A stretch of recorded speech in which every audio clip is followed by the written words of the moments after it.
Мы записываем наш очередной выпуск Райден Истории вместе с Русланом Тотровым. И сегодня у меня будет такой неожиданный заход на историю.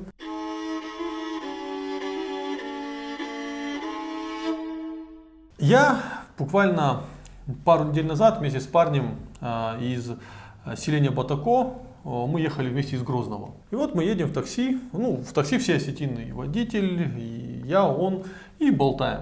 Естественно, о чем любят говорить осетины? Об истории. И зашло об Аланах. И вот тогда этот парень из Батако, очень такой хороший, культурный, душевный парень оказался. Он сказал, он как-то вот так мягко начал, он говорит, меня, говорит, вот это аланимания пугает. Я, говорит, осетин, вот мне вот это аланство. Я говорю, почему ты так говоришь? Я говорю, это же часть нашей истории. Он говорит, по-братски, я, говорит, постоянно слышал о этих вот аланах, арктагеях, вот этих космических аланов, которые бороздят космос, понимаешь?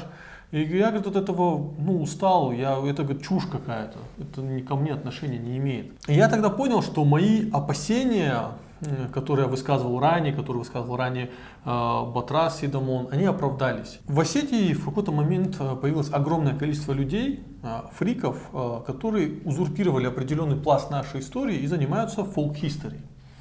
Был такой известный тебе и мне шикарный блогер Магаз Дедяков, который сейчас уже перестал вести блог свой, именно этот блог, именно Магаз Дедяков. Он занимался тем, что он разоблачал ингушское фолк-хистори, высмеивал его. И в какой-то момент он начал высмеивать и остинское фолк-хистори. И он мне сказал, что, понимаешь, в какой-то момент мы смеялись над их псевдоисториками, высмеивали это было весело. Но, говорит, проблема в том, что у нас этих псевдоисториков появилось также немало.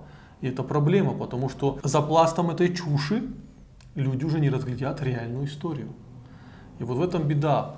И извините за такую длинную реплику, это просто наболело. Вот сегодня мы будем рассказывать про то, как группа ученых, настоящих профессиональных историков, они в 90-х просто взяли и решили по пути Алан проехаться по Европе. И сейчас Руслан расскажет, почему это было так важно. Мы будем рассказывать вам о проекте «Дорога Алан», «Виа Аланика». И опять же рассказывать сейчас не только с точки зрения хронологии и не просто в форме отчета о том, как группа действительно видных осетинских ученых посетила несколько стран в Европе, смоделировав самделишную дорогу Алан за века до них. А мы поговорим с вами, Алик, о том, почему это было так важно в самом начале 90-х и почему эти осетинские подвижники во главе с Сергеем Тоболовым, о котором речь, или Салтанбеком Тоболовым, как правильнее, о котором речь будет сегодня чуть позже, почему они, собственно говоря, сделали один из важнейших, скажем так, по факту прорывов в том, чтобы связать аланство и осетинство, а также почему, возможно, фантастический проект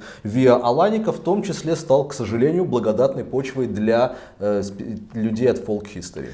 Кстати, вот у меня здесь на моем телефончике статья Марка Блиева, и вот твои и мои опасения, которые мы ранее высказали, он здесь с этого и начинает. Почти 30 лет назад он уже об этом пишет, говорил. Да.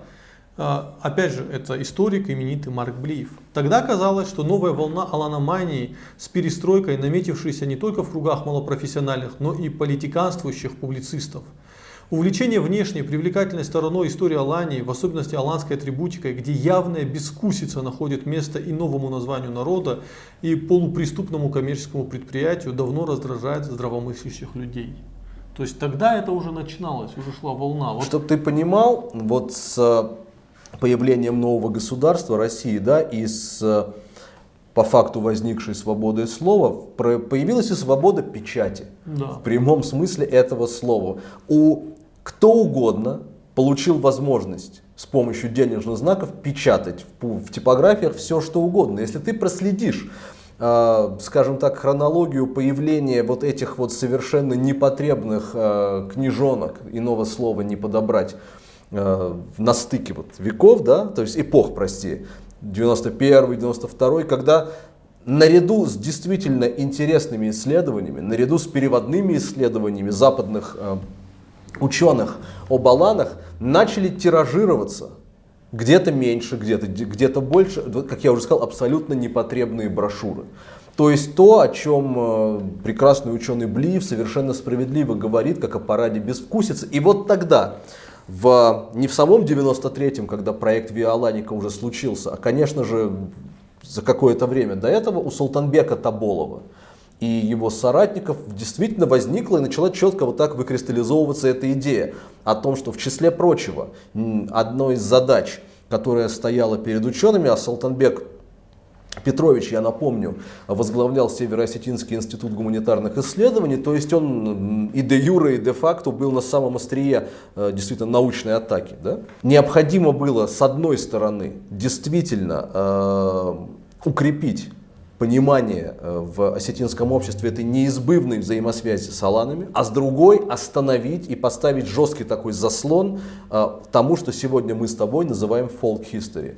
И ради этого они собрали просто звездный состав. Вот вы представляете, Битлз сейчас собираются, вот в рамках алановедения, да, тот состав, который был, это реально Битлз. Я просто скажу, это Кузнецов, это Гаглойти, это Чибиров, это Варзиати, это Дицойти, это Гусалов.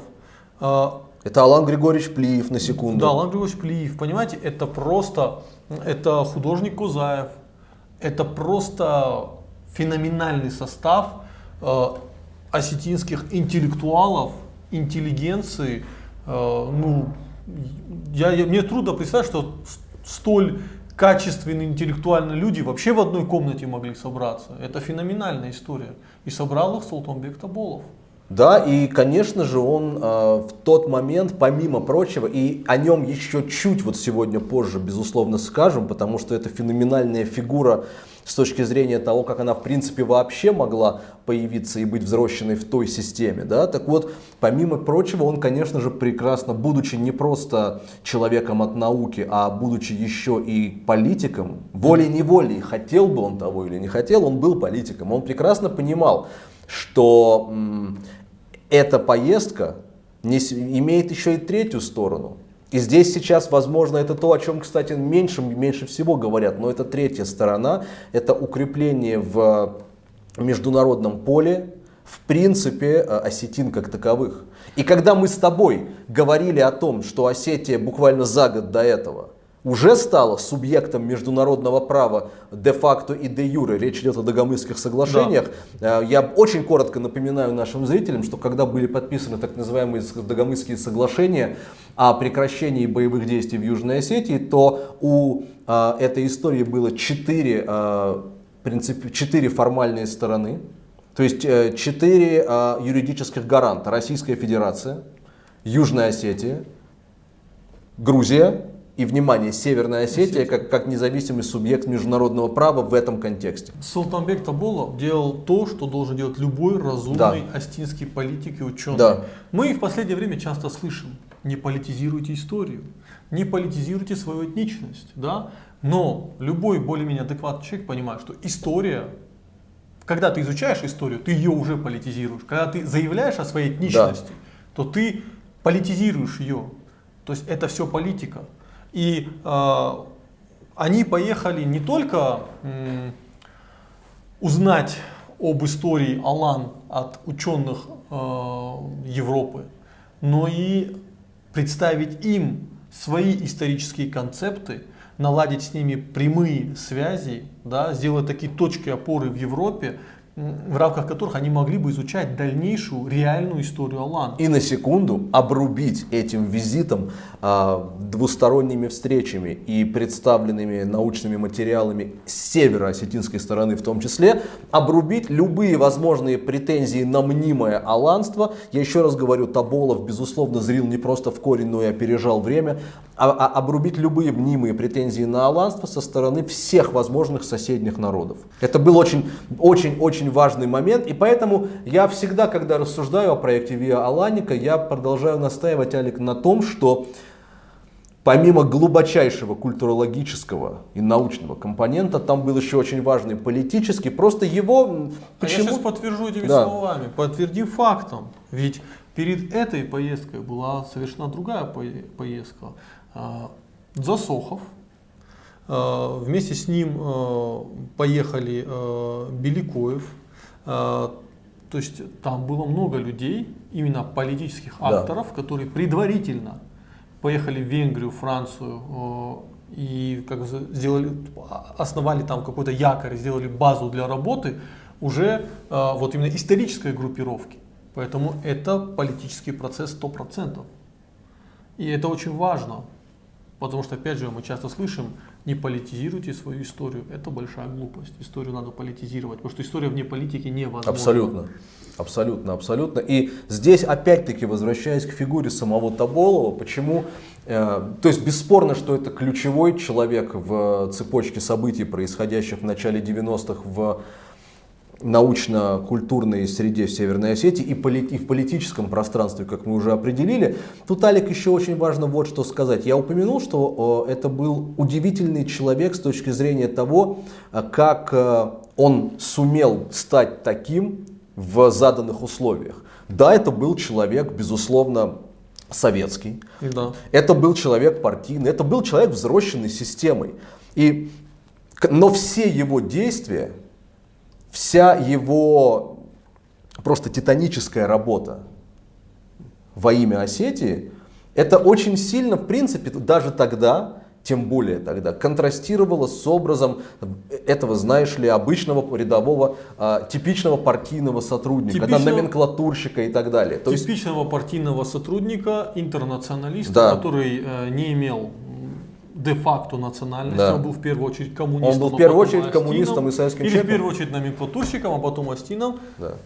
Вот это на самом деле удивительно, как ему удалось вот так пролезть. Вот Тоболов, учитывая, что он был осетином. Он всегда был в первую голову осетином, вне зависимости от того, кем он был еще, понимаешь? И вся его деятельность и его работа, которая, безусловно, людям наверху категорически не нравилась, которая, безусловно, вызывала огромное раздражение у правящих элит. Вы скажете: ну окей, но он сам был частью этих элит. Отчасти это справедливо, отчасти нет, потому что Султанбек Тоболов всегда был абсолютной белой вороной в когорте североосетинских руководителей разного ранга. Вот абсолютно белой вороной. Работал ли он в комсомоле, работал ли он в культуре, работал ли он в науке, когда был директором СОИКСИ, СОНИИ тогда назывался институт, абсолютно белой вороной. И с точки зрения каких-то паттернов поведенческих, это был совершенно человек из народа, но при этом, когда мы говорим человек из народа, мы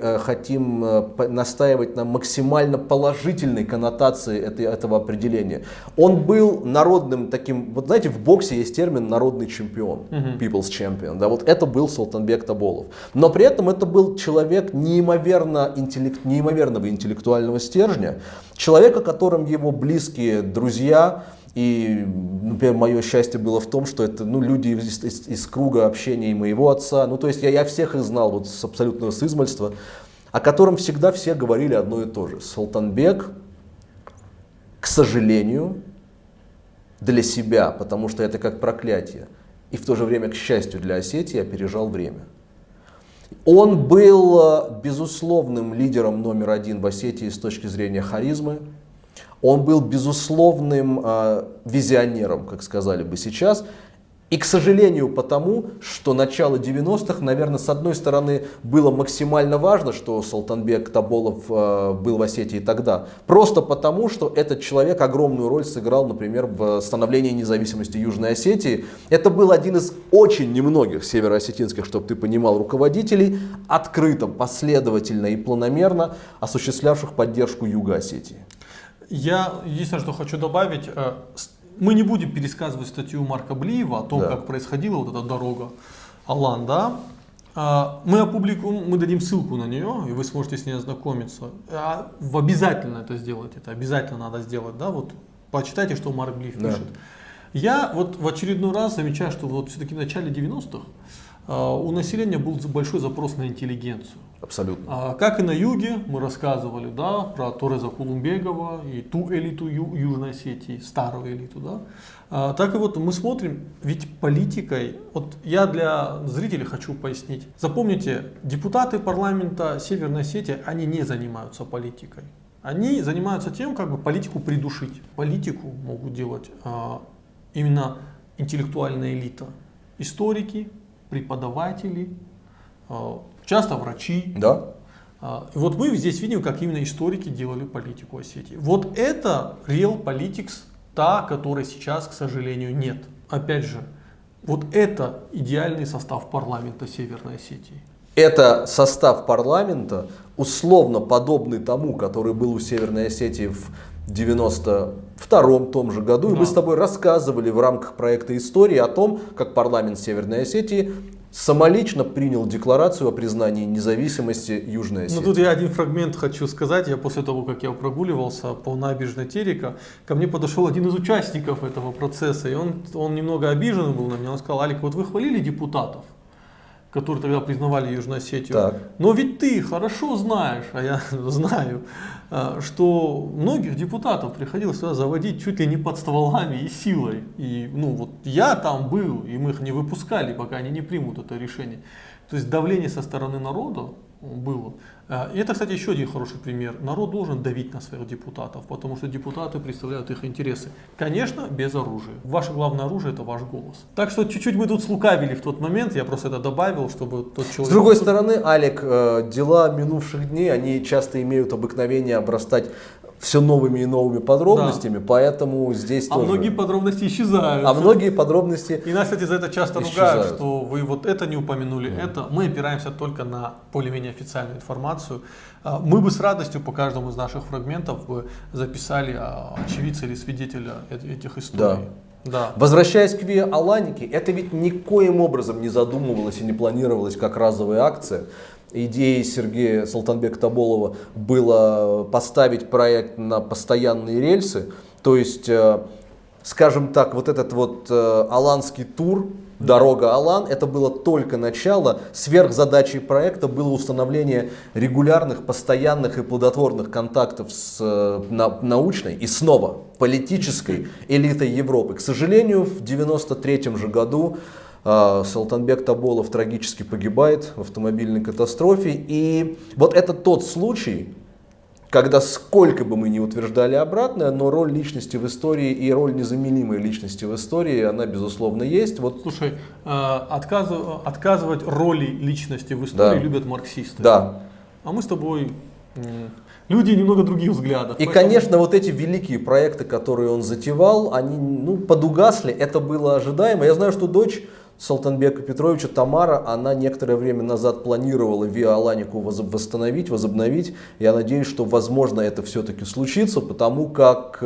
Я просто сейчас думаю, что сейчас не тот контекст. Тогда было, когда не было напряженных отношений с Европой, когда у Осетии была строго своя политика. И я на самом деле об этом очень сожалею, потому что, как мы видим, например, Чечня, Рамзан Кадыров, он взял на себя направление Саудовской Аравии. Да. У него очень хорошие отношения с элитой Саудовской Аравии, и Чечня — это не просто регион, это тот регион, который выступает мостиком между Россией и Саудовской Это Аравией. фактически внешнеполитическое ведомство Российской Федерации по взаимодействию с Ближним Востоком, да, в основном Саудовской Аравии и Эмираты. Да. Ингушетия при Евкурове наладила очень хорошие отношения с Катаром. С Катаром. Да, то есть... По идее, Осетия должна была наладить хорошие отношения, сейчас многие скажут, с Ираном, но я скажу нет. Осетия должна была наладить хорошие отношения с Францией, Испанией, Италией и Турцией. Ну и Венгрией до кучи. Венгрии. И мы могли все шансы это сделать, но опять же погиб человек, который мог это сделать. И сейчас у Северной Осетии нету никаких рычагов внешнеполитических, и это очень печально. Абсолютно. Да, это... Кстати, еще такой момент, вот мы про него забыли сказать, а ведь это первый раз, когда вот Венгрию к нашим братьям ясским, да, даже неправильно назвать братьям, да, это часть нашего народа, да, приехали именно на таком высоком уровне. И ведь тогда вот эти контакты, вот, тоненькие, слабые, но все-таки контакты сформировались тогда. И если до этого про венгерских ясов, да, наших братьев в Осетии мало кто особо слышал, то после этого история стала разворачиваться, и мы уже в Рекоме, там, на Кувандоне, Да. мы видим, как житель, венгр, яс по национальности дает интервью, рассказывает о своих впечатлениях. А почему я, улыбаясь, еще сказал о том, что Виа Аланика сослужила еще любопытную такую историю всем вот этим вот любителям folk-history и адептам folk-history? Да, это тоже, кстати, аспект, от этого никуда не деться. Безумная популярность и огромный вклад, который проект «Дорога Алан» внес, собственно, в алановедение, безусловно, я думаю, что добавил еще адреналина и агрессии тем, кто, к великому сожалению, занимается арктогейством и прочим ватасианством, о котором ты уже упомянул. Но я это даже не хочу как побочный эффект проекта рассматривать, потому что в конечном итоге, и в первую, вернее, голову, сам проект, как мы говорили, он был направлен в том числе и на борьбу с профанами, на борьбу с шарлатанами от псевдонауки и так далее. К чему мы записываем этот выпуск? Мы очень сильно боимся маргинализации нашей истории, вслед за которой последует маргинализация нашего народа. Вы, дорогие зрители, мы лишь даем вам затравку, чтобы вы дальше сами углубились в эту историю, в этот фрагмент. Пожалуйста, ознакомьтесь с результатами вот этой виоланики, просто узнайте это, осмыслите это и подумайте. Возможно, в будущем мы вместе с вами, не знаю, может в рамках этого YouTube проекта, может как-то по-другому совершим нечто подобное, потому что в этом есть острая необходимость. Мы должны наладить внешнеполитические связи Осетии, во-первых, с нашими диаспорами, во-вторых, просто с учеными всех стран. Кстати, недавно Дюмизеля сын сюда приезжал.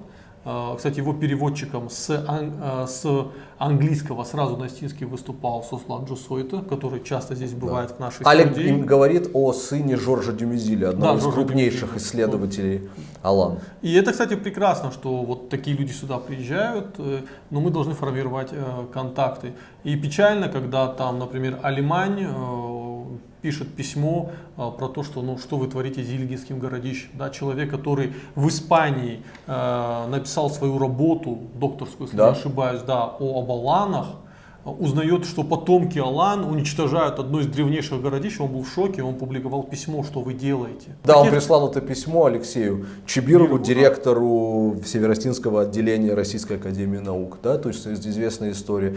И обязательно, интересуясь проектом «Дорога Алан», я очень вас прошу, почитайте в интернете все, что вы найдете о Султанбеке Тоболове, для того, чтобы четко понимать политический феномен этого человека в Северной Осетии начала 90-х. Да, и моя личная просьба к тебе, Руслан. Я знаю, что ты хорошо знаком с Алексеем Чибировым. Я надеюсь, что ты с ним будешь записывать «Площадь свободы». И я бы хотел, чтобы хотя бы минут 10-15 вы посвятили именно фрагменту, потому что Алексей, как никто другой, погружен в эту историю. Да. Я надеюсь, что я с Алексеем лично не знаком, надеюсь, что когда-нибудь он сядет рядом и тоже расскажет, потому что этот человек занимается реальной историей, а не фолк-историей. И вот с такими хочется беседовать постоянно. Обязательно. Читайте про виоланику, не забывайте Султанбека Толбулова. Счастливо. Всего хорошего.